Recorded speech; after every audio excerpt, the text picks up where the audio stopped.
Welcome, my bountiful friends. It's time to quit school and to reject all the phonies who try telling you what to do and what life's about. Because today we're going to be delving deep in J D Salinger's classic study of teenage angst, The Catcher in the Rye. An angry prep school kid suffering from depression and questioning the validity of society and all the adults who operate within it. A lot of bumming around New York City and getting into arguments with friends and random strangers alike. But how did this book come to be? What's its story, its style, its impact on literature, and how does it fare today? I'll be diving deep into Catcher in the Rye. As always, there'll be as many spoilers as there are thinks, and I will be telling everyone my opinions whether they want to hear it or not.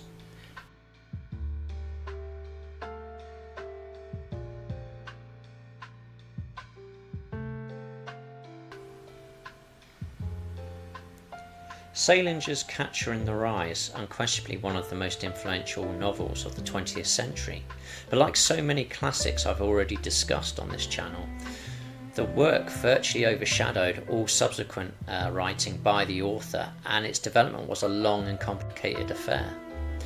The novel's origins can be traced back to Salinger's early short stories, his experiences in World War II, and his evolving literary style, all of which culminated in the creation of Holden Caulfield, one of the most iconic characters in modern literature. Salinger first introduced the character of Holden Caulfield in a short story entitled Slight Rebellion of Madison, which he wrote in 1941 and sold to the New Yorker magazine. The story depicts Holden as a disillusioned teenager wandering through New York City, struggling with feelings of alienation and frustration. However, due to World War II, the magazine delayed its publication until 1946. This story, along with other unpublished drafts, laid the foundation for The Catcher in the Rye. During the early 1940s, Salinger wrote several other short stories featuring teenage protagonists who exhibited characteristics later associated with Holden. That is to say, cynicism, sensitivity, and an inability to connect with the adult world. He also wrote a draft of what would later become the novel, initially framing it as a series of short stories rather than a continuous novel. Salinger's experiences as a soldier in World War II had a profound impact on his writing. He fought in several key battles within the European theatre, including the D-Day invasion and the Battle of the Bulge, and was among the first American troops to enter a liberated concentration camp. The horrors of the war left him deeply scarred, and his writing after the war reflected a more mature, introspective tone. It was during his time in Europe that Salinger carried pages of The Catcher in the Rye with him, revising and expanding the novel between combat assignments. The themes of alienation, mental distress, and disillusionment with society would permeate the novel and can be traced in part to the trauma Salinger endured during the war. After the war, Salinger focused on reworking the novel into a full-length story.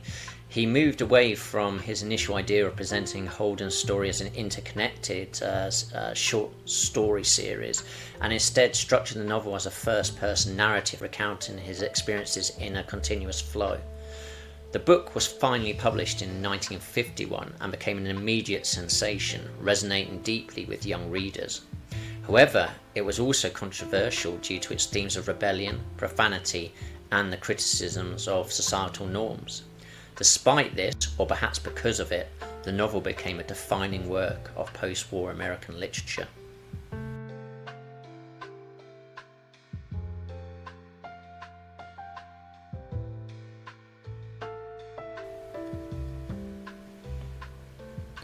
Holden Caulfield is the protagonist and narrator. He is a 16-year-old who has just been expelled from Pensy Prep, a prestigious private school. We experience the whole of the story through his eyes and thoughts. By the end of the novel, he is in a mental institution, reflecting on his experiences and is uncertain about his future. Phoebe Caulfield is Holden's 10-year-old sister, whom he deeply loves and admires for her innocence and intelligence. She remains a symbol of childhood purity, and by the end of the novel, she is one of the few people Holden still respects and wants to protect. Jane Gallagher is Holden's childhood friend and crush, whom he deeply respects. She never actually directly appears in the novel, but does appear in Holden's recounted memories. Holden tries to contact her but is unsuccessful, which leaves her as an idealised, unattainable figure. Stradlater is Holden's roommate at Pensy Prep. He is a popular and self-absorbed jock. He is last seen after a fight with Holden about a date with Jane Gallagher. He remains unchanged in his attitudes and stands as a symbol of the phony people Holden most despises. Mr. Antolini is Holden's former English teacher who tries to give him guidance and warns him about a future of bitterness. Holden stays at his house, but after waking up to find Mr. Antolini patting his head, he panics and leaves. The ambiguity of Antolini's intentions remains unresolved. Ackley is Holden's dorm neighbour at Pensy Prep and is described as unhygienic and socially awkward. He continues to be oblivious and irritating to Holden, and he represents the loneliness and alienation Holden feels at the school.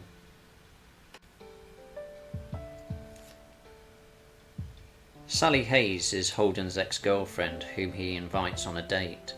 Holden, who is continually mentally troubled and volatile throughout the novel, insults her during the date, calling her a royal pain in the ass, and she leaves him, annoyed. This encounter highlights Holden's inability to maintain relationships.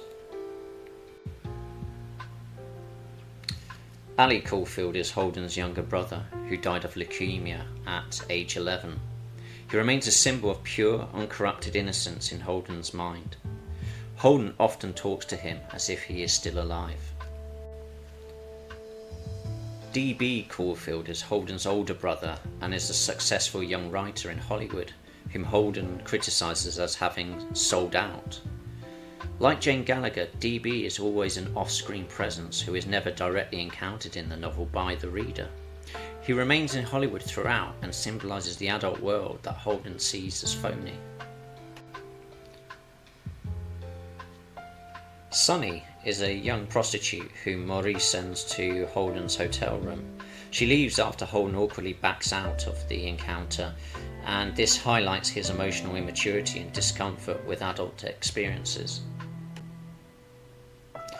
Maurice is a pimp in New York who scams Holden into paying for the services of a prostitute. He subsequently beats Holden up in his hotel room after Holden refuses to pay extra. Carl Luce is Holden's former classmate who is knowledgeable about sex and relationships. He meets Holden for drinks but quickly leaves, frustrated with Holden's immaturity. He is perhaps representative of the fact that not everyone struggles navigating society or life. James Castle is a student at Holden's former school who committed suicide. He jumped out of a window after being bullied and has become another tragic symbol of innocence lost.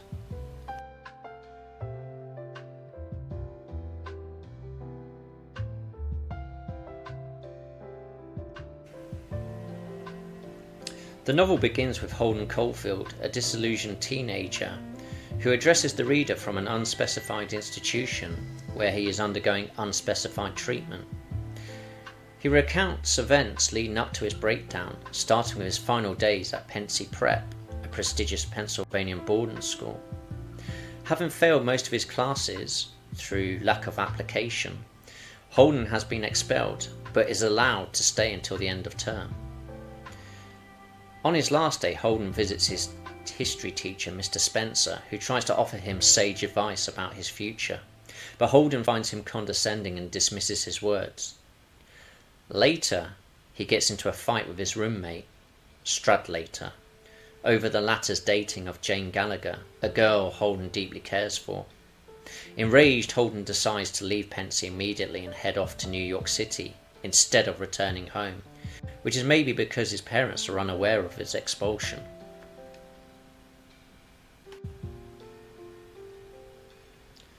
Arriving in the city late at night, Holden checks into the Edmont Hotel, a seedy place where he observes odd guests and feels increasingly isolated. He attempts to connect with various people, but his interactions only heighten his sense of alienation. At a nightclub, he meets 3 older women, but their superficial conversation frustrates him. Later, he hires a prostitute named Sunny, but when she arrives, Holden realizes he only wants to talk rather than engage in anything physical. This leads to an altercation with her pimp, Maurice, who beats him and takes extra money. Feeling lonely, Holden reaches out to Sally Hayes, an old acquaintance, and arranges a date with her. They go ice skating, and Holden impulsively suggests that they run away together. When she rejects the idea, he lashes out, ending their time together on bad terms. Throughout his journey, Holden frequently thinks about his deceased younger brother, Ali, and his younger sister, Phoebe, who represents innocence and genuine connection for him. He sneaks into his family's apartment to see Phoebe, who immediately realizes he has been expelled. She confronts him about his aimlessness, asking what he wants to do with himself. Holden tells her he envisions himself as a catcher in the rye, protecting children from falling off a metaphorical cliff, which symbolises his desire to preserve innocence. Holden then seeks solace with his former English teacher, Mr. Antolini, but the visit ends uncomfortably when he misinterprets the teacher's affectionate gesture as inappropriate. Feeling betrayed and exhausted, Holden decides to run away but changes his mind after Phoebe insists on coming with him. In the novel's final scene, Holden watches Phoebe ride a carousel, overwhelmed with happiness.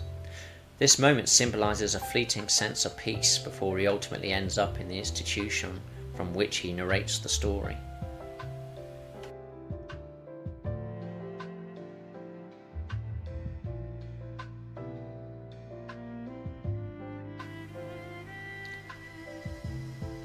The Catcher in the Rye is celebrated for its distinctive narrative style and the evocative atmosphere it creates. Central to the novel's impact is Holden's first-person narration. His voice offers readers an intimate glimpse into his psyche. His tone is conversational, replete with colloquialisms and slang typical of a 1950s teenager. Phrases like phony, lousy, and that kills me pepper his speech, lending authenticity to his character. This informal diction establishes a direct connection between Holden and the reader, making his experiences and emotions more relatable. His candid and frequent digressions mirror natural speech patterns, enhancing the realism of his narrative. Salinger employs a stream of consciousness approach, allowing readers to follow Holden's thoughts as they flow spontaneously. This technique provides insight into his mental state, revealing his anxieties, desires, and contradictions. For instance, Holden's musings about the ducks in Central Park serve as a metaphor for his own feelings of displacement and uncertainty. Such passages immerse readers in his internal world, fostering empathy and understanding. The tone oscillates between cynicism and sensitivity. Holden's frequent criticisms of the adult world as phony reflect his disenchantment and desire to protect innocence. However, beneath his veneer of cynicism lies a deep sensitivity, especially evident in his reflections on his deceased brother Ali and his affection for his sister Phoebe. This duality in tone underscores Holden's internal struggle between preserving innocence and confronting the complexities of adulthood. The atmosphere of the novel is imbued with a sense of alienation and yearning. Holden's wanderings through New York City, his transient interactions, and his inability to connect meaningfully with others highlight his isolation. Yet his longing for genuine human connection and his idealization of preserving childhood innocence reveals his deep-seated yearning for authenticity in a world he perceives as corrupt. The recurring motif of the book represents Holden's desire to shield children from the fall into the cynicism of adulthood. Similarly, the Museum of Natural History symbolizes a frozen world in time. It reflects Holden's wish to stay frozen in the state of adolescence and to avoid becoming an adult, and therefore becoming corrupt himself. Through a masterful blend of colloquial language, stream of consciousness narration, and rich symbolism, Salinger crafts a narrative that captures the complexities of adolescence. The interplay of tone and atmosphere not only immerses readers in Holden's world, but also invites them to reflect on broader themes of innocence, authenticity, and the inevitable transition to adulthood and conformity.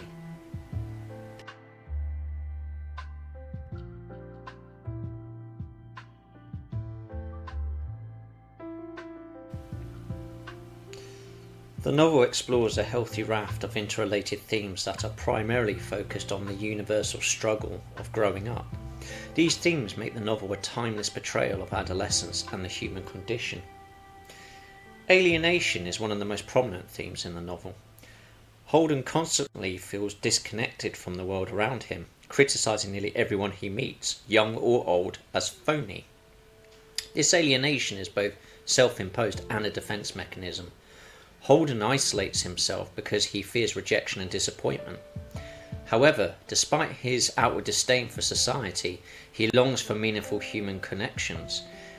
His failed attempts to reach out, whether through his interactions with strangers, old friends, or even a prostitute, highlight his loneliness.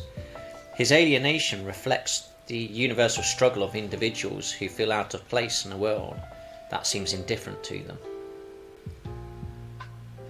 Innocence. Holden's obsession in protecting children is symbolic of his desire to preserve innocence.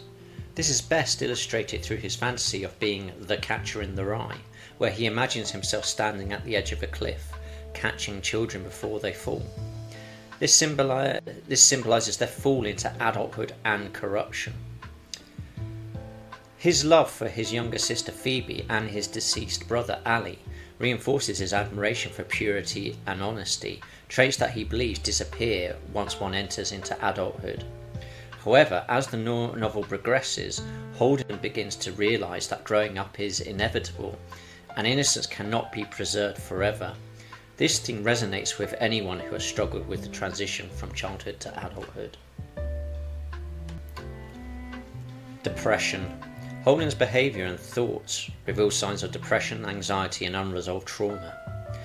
His grief over Ali's death continues to affect him deeply, and he frequently exhibits self-destructive behaviour, including excessive drinking, reckless spending, and withdrawing from people.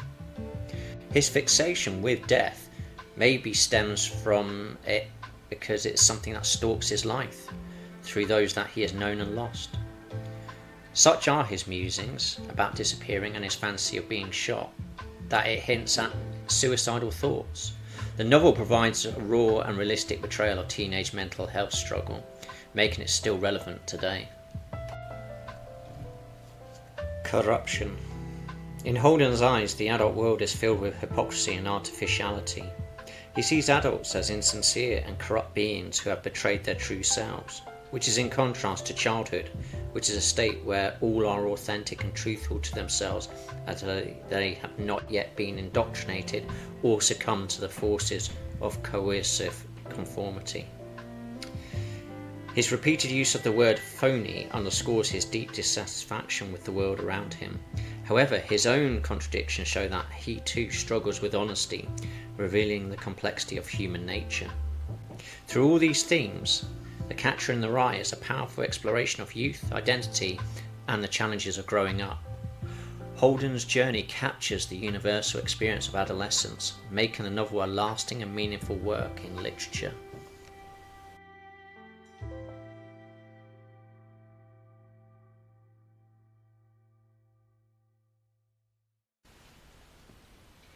Upon its publication in 1951, The Catcher in the Rye elicited a spectrum of critical responses, ranging from high praise to sharp criticism. Over the decades, the novel has cemented its status as a seminal work in American literature, influencing countless readers and permeating various facets of popular culture.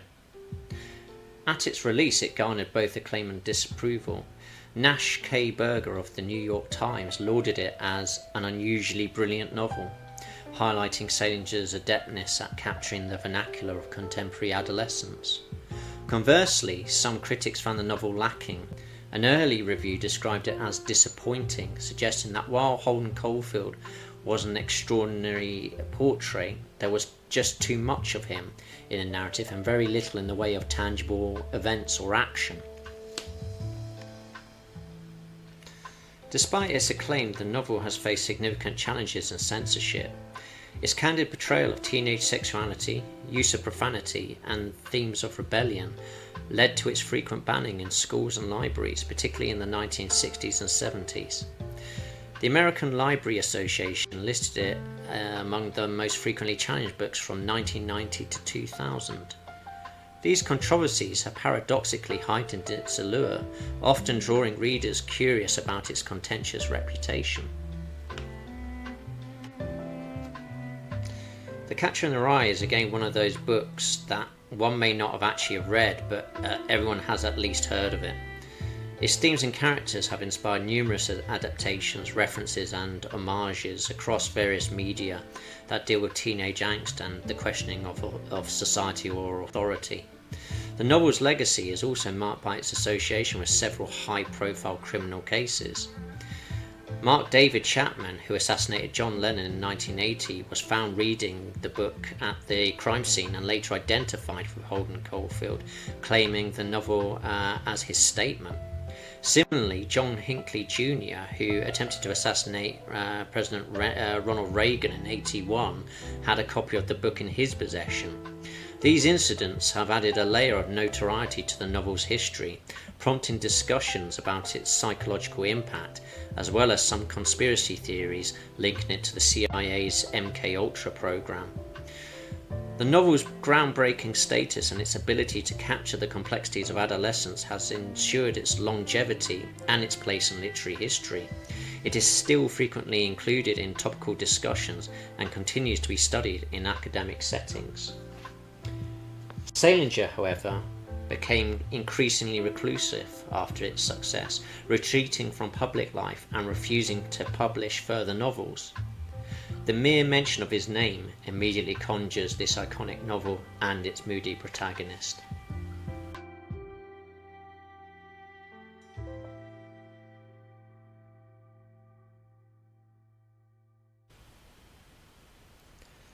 Novels featuring teenagers as the main protagonist was virtually non-existent before World War II.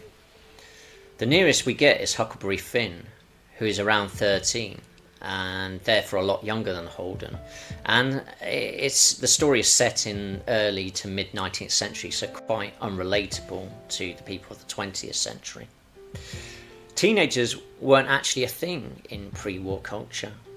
If one was from an average family, then they were either a child at school or a child who left school to work at the age of 14 or 15, and they went straight into the world of adult work. There were no musical movements, nor spare cash to be spent on entertainment. Things changed dramatically from 1950 onwards, which is about when Catcher is set. It is a period experiencing the growing pains of a youth movement, a new stage in human development, when one, prior to joining the workforce, now has a brief moment in time and space to look around and actually start questioning the way that society is run. Which was arguably why teenagers definitely weren't a thing prior to the settlement of World War II, and after which the average parent wanted a better life for themselves and their children. American literature at that time and before nearly always exclusively focused on adult perspectives, and quite often would feature a dynamic male protagonist. They also tended not to offend the conservative mindset and attitudes of polite society. Catcher in the Rye is notably the first novel to have a protagonist who is a teenager, who is on the cusp of becoming an adult, and who is something of an anti-hero.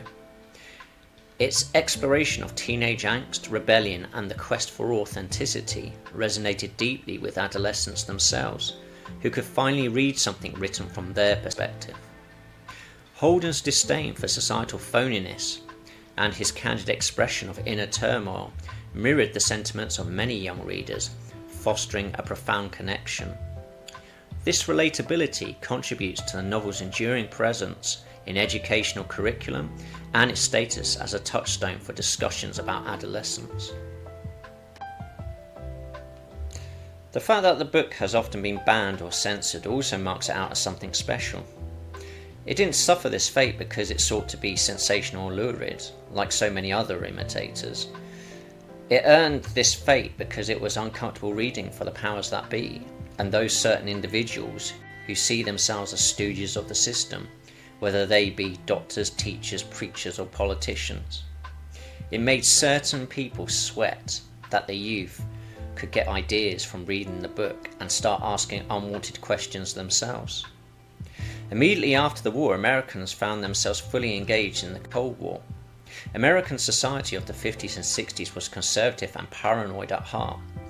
Things that challenged the order of things were frowned upon and criticised, and it would take the likes of books, music and films like The Catcher in the Rye, rock and roll music and Rebel Without a Cause to bring about social change and also give a vent to the adolescence of the day. These days, a book featuring a teenage protagonist who has heavy criticism of society is nothing new and doesn't even raise an eyebrow anymore. Indeed, our current age is far removed from the society Holden was experiencing, but teenage angst is still very relevant. And today's society could well be worse than that of the 50s, as it doesn't seem to have a clue what its young people are even supposed to do with themselves anymore. But Catcher was the one that kicked it all off, and Holden may have not laid his cynical eye on the 21st century, but his condemnation of phony and lousy adults probably still holds true. So, what are your thoughts on this moody classic? Which moment did you find the most poignant and relatable? And do you ever imagine yourself catching the children in the rye? Don't forget to like, subscribe and hit that bell icon for more deep dives into the world of literature. Until next time, keep reading and remember, if you flunk your classes, just hop onto a train to a large city. Annoy all your friends and acquaintances by calling them phony, but whatever you do, do not check out The Catcher in the Rye from a public library, lest you appear on a CIA watch list. Sleep tight.